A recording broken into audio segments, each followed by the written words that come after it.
You're watching the New Stack Makers, a podcast for people who develop, deploy, and manage at-scale software. For more information and articles about at-scale technologies, please visit thenewstack.io. Now enjoy the show. GitLab is the most comprehensive, intelligent DevSecOps platform for software innovation. GitLab enables organizations to increase developer productivity, improve operational efficiency, reduce security and compliance risk, and accelerate digital transformation. We are here on the road with the New Stack at KubeCon North America 2025, and with me today is Emilio from GitLab, the VP of Strategy and Developer Relations. Hello. Hey, thanks for having me. It's a pleasure to be here with you again. Thanks for being here early in the morning. Well, early in the morning, but first thing in the day at KubeCon. And I've covered GitLab for a long time, so it's really interesting to finally sit down with you. And I've seen your name a lot lately. One thing I've noticed is you wrote a post for us a few weeks ago, I think, where you talk about new developer roles that are kind of shaping up at this point. And I thought it'd be a good way to start talking about those. Yeah, it's amazing to see how the role of the developer is changing. We both have experienced development, for many years, and in the last 2-3 years, the landscape has changed a lot, mostly due to AI. Sure. And what we are seeing is that the role of the developer is changing a lot. It's evolving. And in fact, we believe that there's going to be more developers, but what they do is going to be just more than just coding. In fact, in that article that I wrote for you, I came up with this idea of 2 new roles that I defined as the cognitive architect and the AI guardian. Let's start with the last one, AI guardian. Before you do that, yes. Let me just ask you, what about the prompt engineers and the context engineering and those roles? Do those fall into that? Those fall into that, right? Because development is not going to be just about coding, right? It's about, we all know that coding is just half of the problem. The other half is understanding the problem that you need to solve with coding. Right. Coding is the way you express that solution.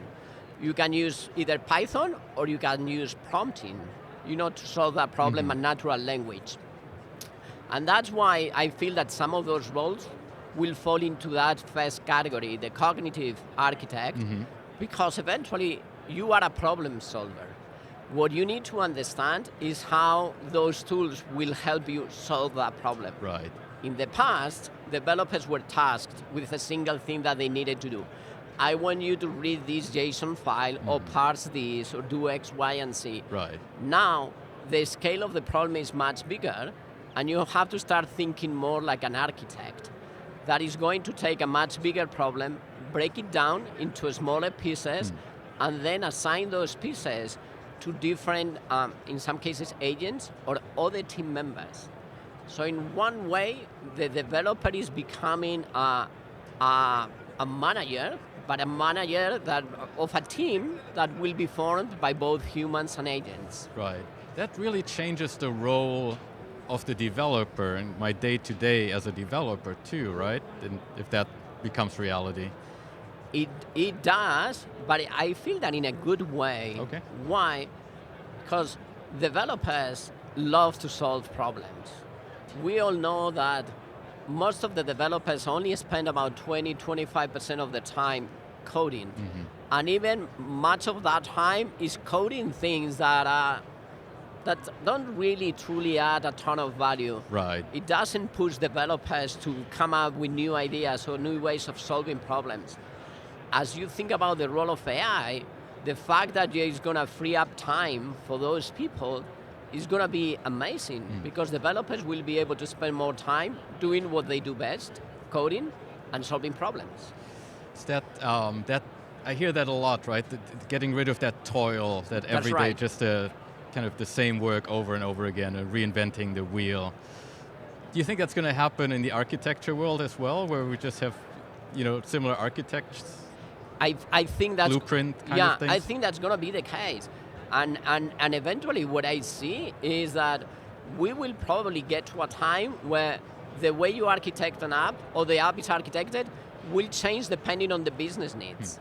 So I think that we are not far from living in a world where all of a sudden the architecture of your application changes depending on the business needs at every moment. For example, let's say a retailer is that, hey, I'm in March, I just need to keep the lights on, I'm not going to have any traffic, but then all of a sudden, and I want to minimize cost. But in December, Black Friday, I need to scale. Cost is not a problem, right, but speed is. So that will require different approaches and different architectures for your application. Some of those things, we might be able to see those things changing on the fly. Interesting, yeah. That's a different future for the developer. It's different for the developer who wants to have his hands deep in the code though, right? It's Yes, you get deep into the code, but in a different manner. Yesterday we had a great discussion with some friends of mine talking about prompting, natural language, coding, whether the quality of the code is good, bad, and I came up with this question is that who is now looking at assembly and whether that assembly is good or not, or taking full advantage of the underlying, microprocessor that you have. No one is doing that. We are just trusting the compiler to do the right thing. This is a new abstraction layer that AI is bringing us. Except for the compiler architects, probably you still kind of have to dig deep. There'll always be specialists, I think. What about the AI guardian? How do you define that? What's the idea there? What we see is, especially with AI is imperfect, far from being perfect. In fact, many of the studies, even the study that we just released, our DevSecOps study, show that developers are somehow losing confidence in the quality of their results.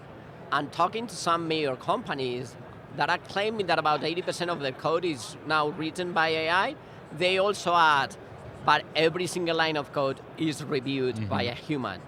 That is the human in the loop. That's why we call them the AI guardians. There will be people who will oversee compliance, security, code quality.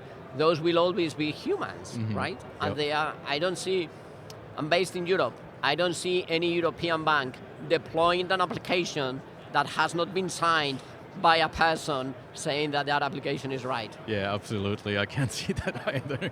But one thing I keep hearing in that context often is then that it's the testing, the Q&A, the security reviews that are becoming the bottleneck. The inner loop of development is speeding up with all of these agentic tools.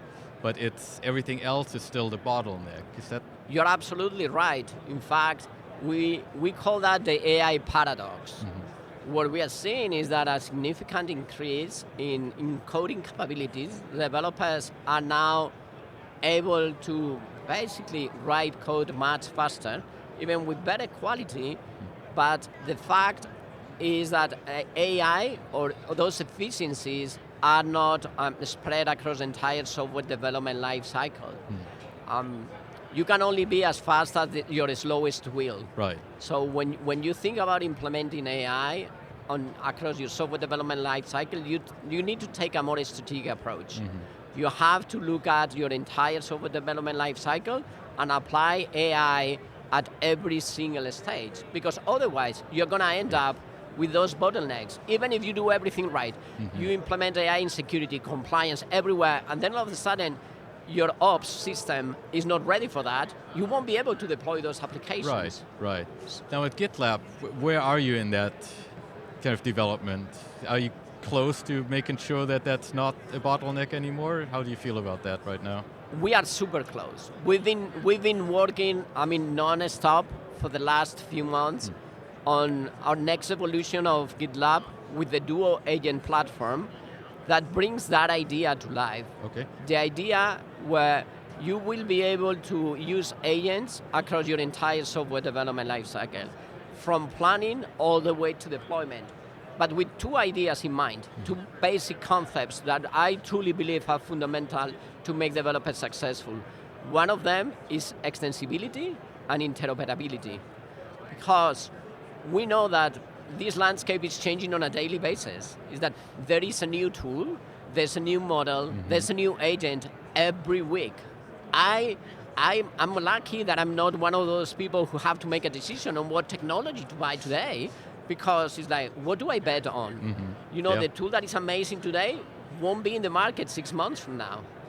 So what Duo Agent Platform does, basically, it brings the best of both worlds. On one side, it comes with a new set of agents that we have developed internally, but at the same time, it enables third parties to be part of the Duo Agent Platform, and the Duo Agent Platform truly becomes an orchestration engine that will help developers apply AI across the entire software development lifecycle. I think that's important, right? Because developers want choice. I keep hearing that lately a lot, especially in this new world, because the tools are developing so quickly, and one week one is better and the next week another is better. So you have to be open to those, right? It's not really a choice even to do that, I think. You're absolutely right. It's about giving people choice, especially developers, but at the same time, you have to give those companies the guardrails that they need in order to develop and deploy software securely and with compliance. Yeah. So that's why we believe that we are uniquely positioned to bring those two ideas to the software development space.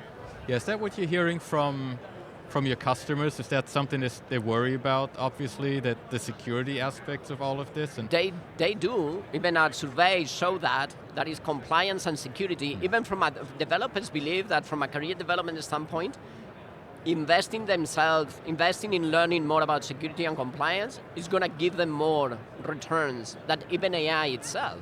Yeah. Why? Because the more code you bring to the table, the more the need of having more secure code is, and especially on compliance with new regulations, both in the US and Europe, those are critical. Yeah, especially in Europe at this. Especially in Europe, yeah. It's definitely make or break for a lot of companies right now to do that. Now, you also have there was another concept you talk about of the meta agent, and we talked about agents quite a bit already, but agentic coding. But what about the meta agent? It's not the one from Facebook, but it's no, it's not the one from Facebook. In fact, when we were discussing internally the name, it's Meta. That sounds like Facebook. Is that no? It's the whole idea is the Uber agent. I feel that we are super close to seeing what I call that meta agent, that is basically a role-based agent.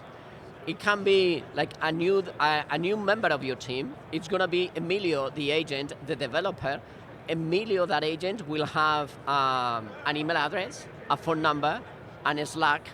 And then you will be able to communicate with that meta agent like you communicate with any other one of your team members. You will be able to assign tasks. You will be able to communicate with them via any multiple channels, and then they will act as an agent of agents. Emilio will delegate some of those tasks to other agents they have control over, and I feel that it'll be even, the role they will play will be even bigger than some of the existing developers, because instead of what we see today, that in many cases agents are taking a reactive role. You assign a task to an agent. They will be 24/7 looking at how your applications are performing, monitoring what's happening across your entire software development lifecycle. So you are looking at a person or an agent, a meta agent, that is not only reactive and taking on tasks that you can assign to them, but also being proactive, looking at your entire, entire process, detecting problems before they happen, or being able to react super quickly when something bad is happening. Do you think companies are ready for those proactive agents? It's a good question. I think they are, right? I think they are in the sense that everyone needs an alert system. If there's a security incident, if there is a system that is down or there's problems, you need something that tells you, hey, something is happening. Right.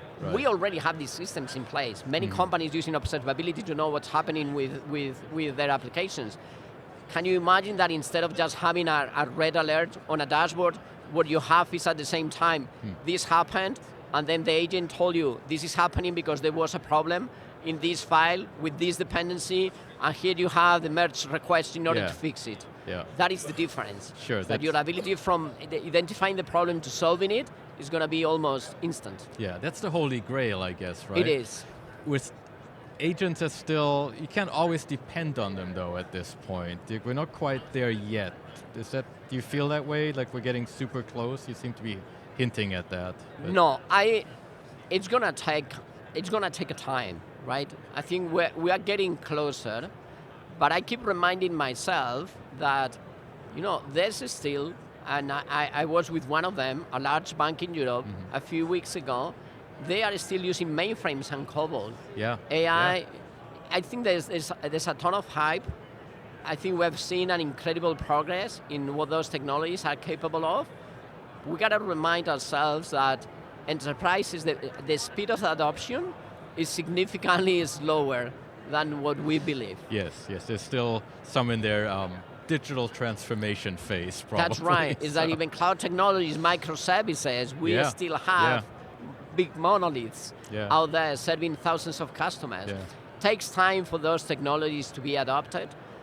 Even as I think about AI, probably we all remember that 2 years ago, everyone thought, and it was part of the marketing hype, developers are no longer needed. Yep. We're going to see, productivity increases by 50%, and the way executives read that was, 50% increase, that means that I'm going to need half of the developers. Right. And now we are coming to realize that that's not the case. Even my friends from Google, in the latest DORA report, they mentioned that a year ago, they were able to prove using DORA metrics that productivity gains were almost insignificant. Yeah, a few percentage points. Yeah. Right, a year later, they've seen kind of the opposite. Now they are real productivity gains, and the conclusion is a combination of two factors. Of course, the technologies, AI is getting better and better, but the other one is that people are learning how to use it. AI is an amazing tool, but like any other tool, you need to know how to use it. And it also brings some changes to the way people work. And when we add the human factor and change management, things don't happen overnight. Yeah, and I think that's a really important point you're making there. You need to learn how to use the tool.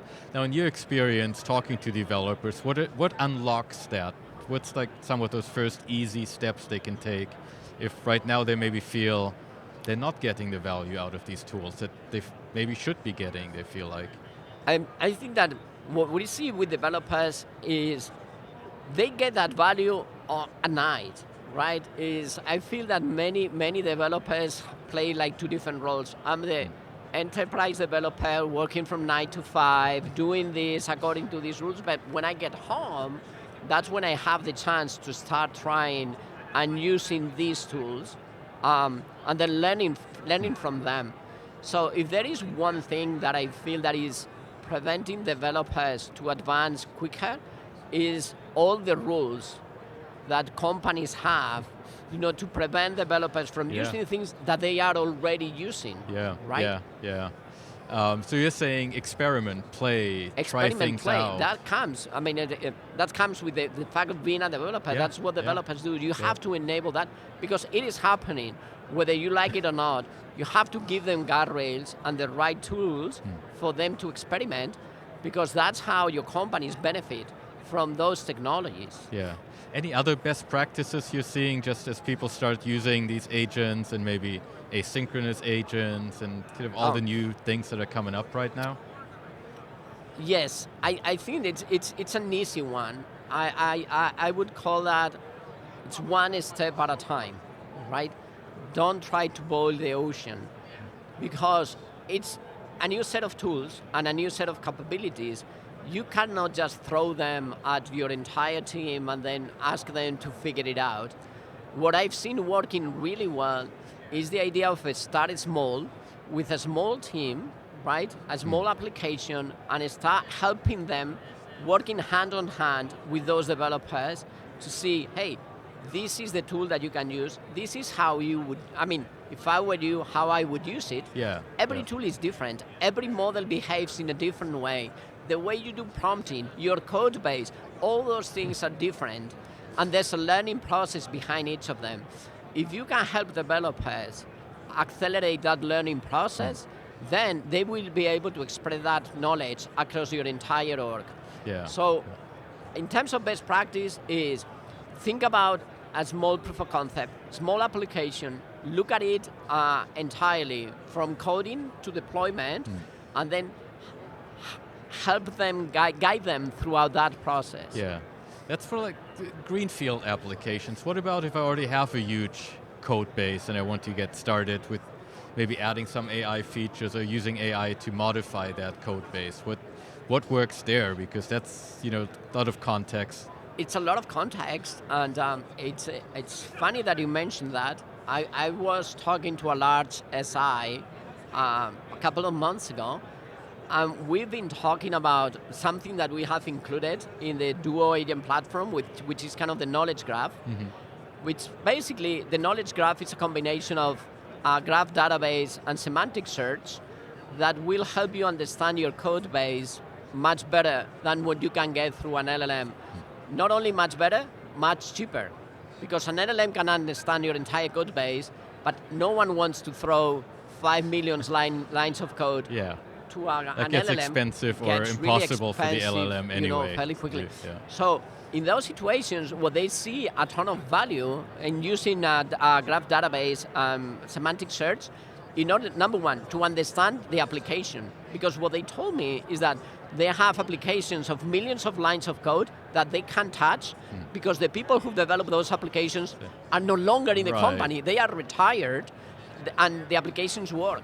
And rule number one, if something works, don't touch it. Never touch a running system. But now they have to touch it. Yeah. So AI is being super useful because it enables them to understand how those applications work, and that code base, and also with using techniques like semantic search and a knowledge graph, you can always decide to start migrating those applications to either a new architecture, a new system, a new language, one step at a time. Yeah, it's interesting, just understanding the code that's been running the code, there forever. That is truly amazing, especially because, hey, 5 million lines of code, what does this do? Yeah, in COBOL. I don't know.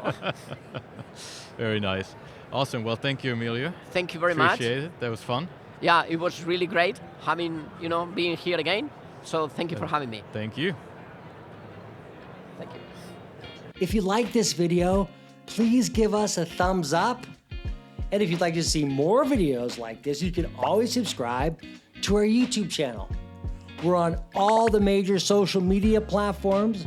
You can always find us at thenewstack.io. We hope to see you soon.